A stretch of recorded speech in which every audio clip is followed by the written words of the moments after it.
Vamos falar de uma coisa mais interessante, mais bonita, que são as missões no grande século. O século XIX eu gosto de pensar sempre como o século dos grandes missionários, das grandes missões. E como a gente já falou aqui, nós já comentamos isso de passagem algumas vezes, o maior esforço missionário vinha sendo, depois da Reforma, vinha acontecendo por parte da Igreja Católica Romana. Por uma série de motivos. Primeiro, que é uma igreja milenar, está estabelecida, tem estruturas prontas. Em segundo lugar, porque os países que desenvolveram tecnologia para fazer as grandes navegações eram católicos. Esse aí é crucial, faz toda a diferença, certo?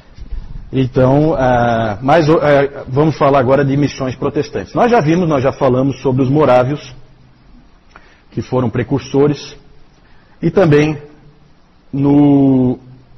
uma coisa que a gente tem que, isso que eu acabei de falar é importante, né? Os países que se tornaram protestantes não eram países que tinham grande capacidade de navegação. Era Espanha e Portugal principalmente. Os outros eram mais limitados. Então a gente falou, por exemplo, dos huguenotes aqui na Baía da Guanabara. A França não é um país protestante. Então até a exceção em termos de Espanha e Portugal cai também num país católico romano. Só quando os holandeses conseguiram força para que eles se tornassem uma potência na navegação, aí sim, aí começam os holandeses a colonizarem vários lugares do mundo, inclusive o Brasil, como nós vamos ver daqui a pouco. Tivemos aquela primeira tentativa com os huguenotes e depois nós tivemos os holandeses em Pernambuco, certo? O século XVII foi a era de ouro dos holandeses. Eles começaram a estabelecer colônias no mundo todo e aí levava, evidentemente, a igreja e o evangelho com eles. Foram missionários holandeses na Indonésia que cunharam o termo plantar igrejas. Vamos plantar igrejas. Foi lá que eles começaram com esse tipo de expressão.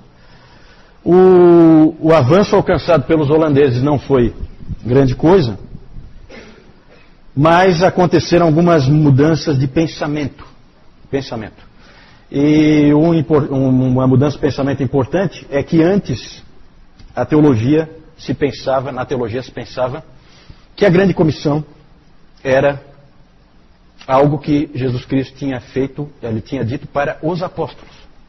Ide por todo mundo pregar o evangelho. Era para os apóstolos. O próprio Calvino tinha esse entendimento e era o entendimento normal. E aí, com alguns indivíduos, entre eles o Boetius, que é um holandês, esse entendimento começa a mudar. Os puritanos também começaram a ter uma mudança de pensamento em relação a isso. A grande comissão é para a igreja, em todos os tempos, em todos os lugares, e não para os apóstolos. Foi falada para os apóstolos, mas os apóstolos ali estavam simbolizando toda a igreja. E, portanto, essa mudança de pensamento faz com que haja um impulso também em direção a missões. Uma das primeiras missões realmente bem-sucedidas foi lá na Inglaterra. Nos Estados Unidos. Aqui nós estamos voltando um pouquinho. Vejam aí pelas próprias datas. Entre os índios. Então, missões transculturais, porque você está tentando atingir aquelas tribos de índios norte-americanos. E um dos primeiros aí a trabalhar com eles foi o John Eliot, no século XVII. Ele trabalhou e fez a tradução da Bíblia para a língua Algonquin. O Dr. Calhoun diz que ele teve uma grande alegria quando ele viu essa Bíblia. Foi a primeira Bíblia impressa nos Estados Unidos. E ele ficou muito contente quando ele viu aquela Bíblia. E ela é muito interessante porque ela é uma Bíblia que ninguém mais é capaz de ler. Porque ninguém mais conhece aquela língua. Né? Não existe mais ninguém. Então ela está lá a Bíblia, mas ela não é. Ninguém pode ler a Bíblia. Certo? Mas o John Eliot, ele fez a tradução da Bíblia e para dar estrutura para a língua dos índios, ele teve que escrever uma gramática. É muito comum esse tipo de situação. Os missionários tiveram que passar por isso. De escrever uma gramática para estruturar aquela língua. E ele escreveu então também essa gramática, e na gramática dele ele escreveu assim: oração e esforço por meio da fé em Jesus Cristo podem fazer qualquer coisa. Né? Então aquele espírito de garra do missionário. Né? Confiança no Senhor e esforço pessoal. Outro nome importante, né, entre os índios ali é o Thomas Mayhew, mas o mais conhecido, mais famoso é, sem dúvida nenhuma, David Brainerd. Né? Principalmente, não tanto pelo sucesso dele, ele teve algum sucesso, mas principalmente por causa do diário dele, né? Que produziu um tremendo impacto para que um monte de jovens se tornassem missionários depois. Vocês lembram, né, nós temos, eu não trouxe aí, mas tem publicado pela editora Fiel, a vida de David Brainerd. O Jonathan Edwards publicou o diário foi ele que publicou o diário do David Brainerd. Esforço denominacional realmente só surge no século XVIII, nós já vimos, com os morávios. Certo? Os morávios, originalmente, eles eram da igreja luterana, mas mais tarde se tornou uma denominação independente, os irmãos morávios. Existem até hoje. Né? Só que perderam aquele ímpeto, hoje não tem aquele ímpeto missionário, a igreja está diferente de como ela era, mas existe. Mas o século XIX é o que o professor de Yale, que escreveu uma obra em 7 volumes, A Expansão do Cristianismo, o nome dele é Kenneth Scott Latourette, ele escreveu essa obra, A Expansão do Cristianismo, em 7 volumes, e ele chamou o século XIX de o Grande Século. O Grande Século. Para vocês terem uma ideia, dos 7 volumes, a obra dele é sobre a expansão do cristianismo, e dos 7 volumes, 3 dedicam-se ao século XIX. Então é realmente o Grande Século. E o grande nome, quem é o grande nome das missões aí? Quem é chamado de o pai das missões modernas? Temos a alegria de que tenha sido um batista, William Carey, né? William Carey, o pai das missões modernas. Ele era um sapateiro, pregador leigo, e ele trabalhava na sua sapataria. Né? Quando a gente fala sapateiro, não imagine que é aquele indivíduo que conserta sapatos, na verdade é o indivíduo que faz sapatos. Né? Nós não temos ainda assim uma indústria bem desenvolvida, e ele faz e também conserta, evidentemente. E ele trabalhava sempre no local de trabalho dele com um globo terrestre na frente dele. Era assim que ele trabalhava, e ele ficava olhando aquelas nações, aqueles países, e ele ficava pensando no alcance daqueles povos. Né? Hoje os cristãos estão mais para olhar para um globo e ver qual é o próximo ponto turístico que vão visitar. Né? Esse homem tinha um pensamento um pouquinho diferente, de dedicação ao Senhor. Ele tentava, de várias maneiras, envolver a igreja inglesa em missões. Muitos tentavam desencorajá-lo.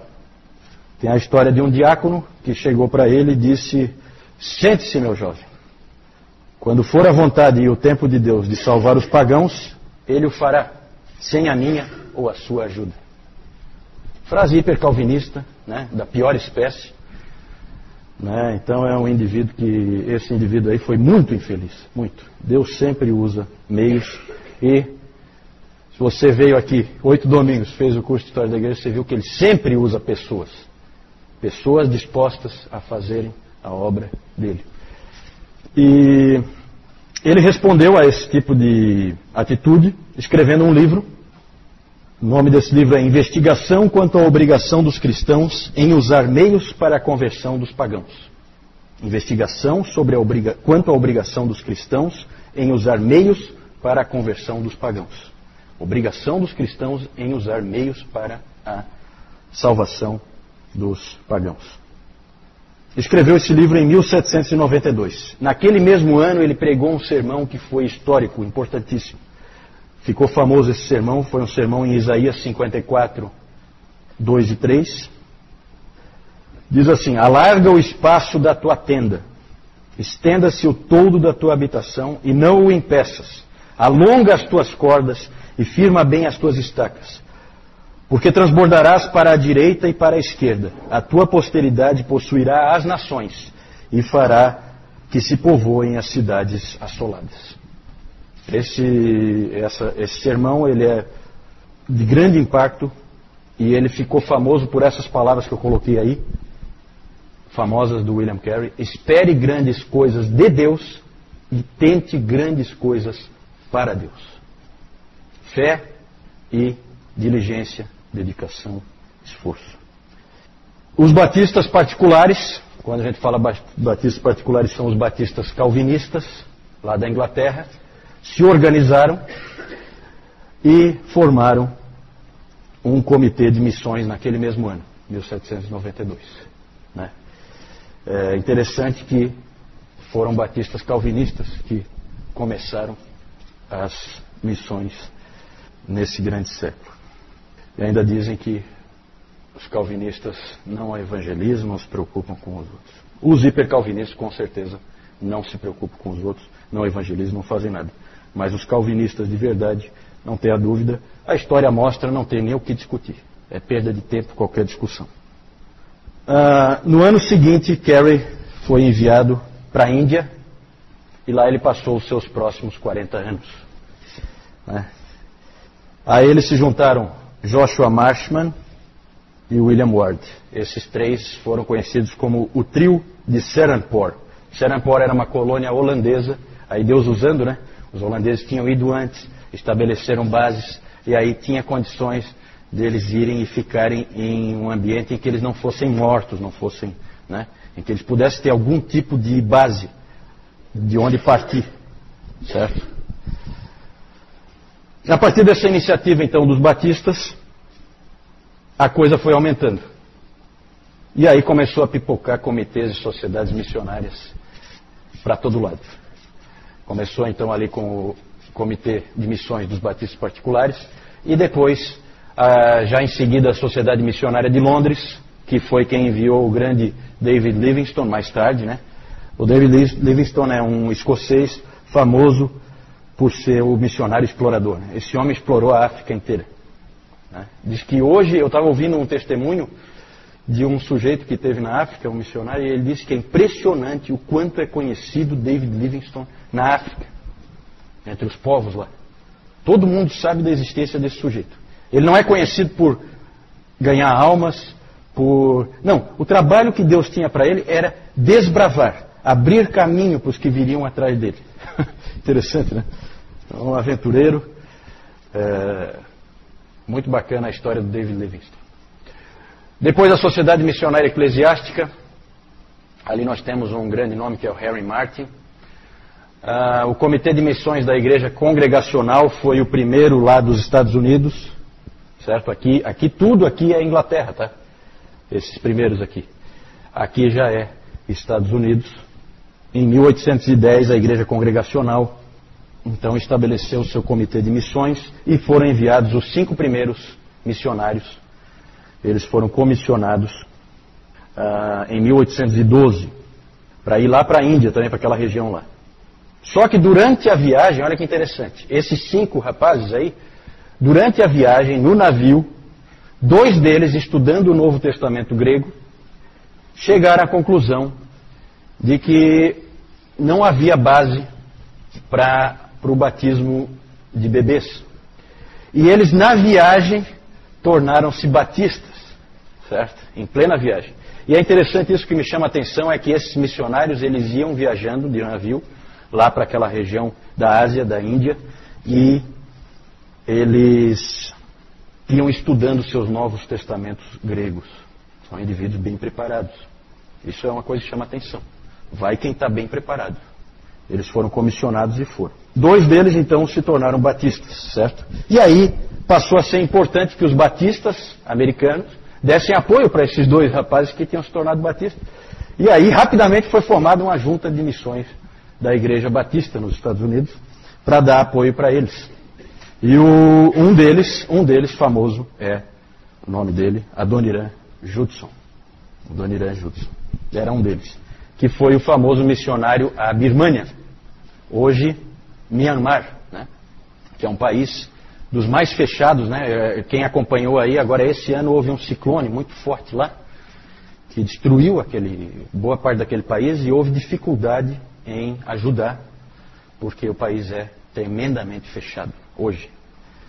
Mas ele foi esse missionário lá na Birmânia. A Birmânia ela é ainda além da Índia, você tem que ir mais ainda para o Oriente, mas é ali próximo. O que mais? Então ali, ó, Adoniran Judson. E aí a gente não tem tempo aí, mas a gente podia falar dos escoceses, nomes como Alexander Duff, o grande John Gibson Patton, né? Vou deixar como tarefinha aí para os meus alunos, né? Já que estamos terminando o curso hoje. Leiam esse livro, gente. Aqui vocês vão ver várias histórias. Vocês vão ver a história do Adoniran Judson, vocês vão ver a história do William Carey, né? Heróis da Fé. A capa não é mais assim, mas é bem resumido, bem fácil de ler, e ali você vai se emocionar com a história do John Gibson Patton, missionário às Novas Hébridas, lá perto de onde o Dayan está, né? Lá na Oceania, certo? Ele foi lá no meio dos canibais, que já tinham comido alguns missionários que tinham chegado lá antes, e ele foi com a cara e a coragem e a fé no Senhor, né, para fazer uma obra ali, e fez. Para a África nós temos histórias interessantes, como esse presbiteriano aí, William Henry Shepard. Ele foi mandado para a África, para o Congo, lá dos Estados Unidos. Ele foi mandado, ele era filho de escravos libertos, então ele é uma pessoa negra, e ele foi lá para o meio dos nativos lá da África, do Congo.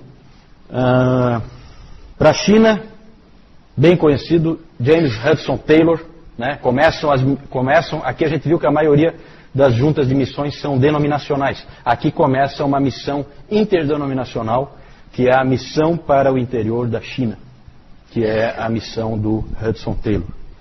Bem conhecido também, Hudson Taylor. Tudo no século XIX, aí, os grandes missionários, todos eles século XIX.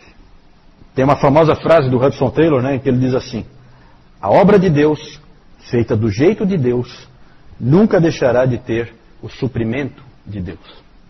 É uma palavra de fé. É claro, gente, que os missionários também fizeram muitas coisas erradas, certo? Eles às vezes forçaram a barra um pouco. Eles são humanos. Eles são humanos. Me mostre um homem de Deus que fez tudo certo. Eu não conheço, né? É isso aí, essa questão do imperialismo, essa questão de você impor a cultura, impor os valores, impor os princípios para outros povos, é uma questão filosófica. É válido ou não é válido? Para o cristianismo sempre é válido. Sempre, porque é uma questão de salvação da alma, né? Para os pagãos isso aí é a maior bobagem que existe, eles rolam de rir no chão, se a gente falar uma coisa assim. Para nós, é válido sim fazer com que aquele índio lá no meio do mato pare de adorar Tupã e passe a adorar Jesus Cristo. É claro que tem duas maneiras de fazer isso. Ou você faz como muitos jesuítas fizeram junto com os espanhóis, e você faz o indivíduo ajoelhar com uma espada no pescoço, ou então você prega o evangelho e ensina coisas para eles, como os missionários faziam. Os missionários trouxeram civilização. Os próprios povos ali querem aprender. Sabe, hoje eu planto, eu não produzo nada, é um desastre. Aliás, às vezes eu não sei nem plantar, eu não conheço a agricultura. Vem um missionário aqui, ele me ensina como é. De repente essa minha terra aqui, eu produzo um monte de coisa. Quem é que acha ruim isso? Né? Se ponha no lugar daquela pessoa. É muito cômodo para um indivíduo que está comendo churrasco em casa e depois deita numa poltrona, ficar falando que o índio tem que ir lá viver naquela situação em que ele vive. Vai perguntar para o índio se ele quer viver assim, né? Ou se ele quer a civilização também. Lembra dos bárbaros vindo para o Império Romano? Eles queriam escolas, eles queriam hospitais. Eles não querem ser bárbaros, eles querem civilização. Por isso que eles vinham, por isso que eles invadiram. Porque nós queremos fazer parte de Roma, né? Então é uma questão filosófica, é evidente que aí há um ataque frontal aos princípios cristãos, né? E é claro que tem coisas erradas que foram feitas também, excessos, né? Sempre vai ter, sempre vai ter. Isso aí é inevitável, né? E é claro que é tudo meio misturado.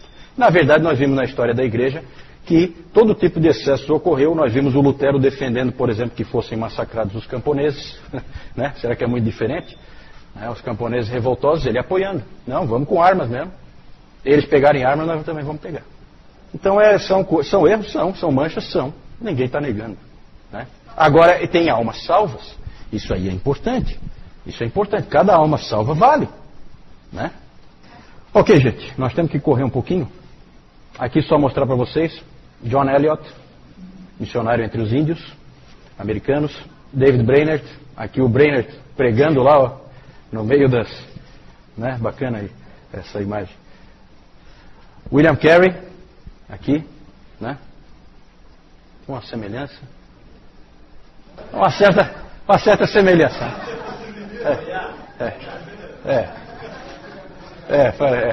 David Livingstone, Hudson Taylor, William Henry Shepard, né? Lá no Congo, aqui o pessoal que ele estava trabalhando. Aqui o comissionamento dos 5 da junta da Igreja Congregacional, né? Em 1812 isso aí. Aqui embaixo John Patton e o Adoniran Judson.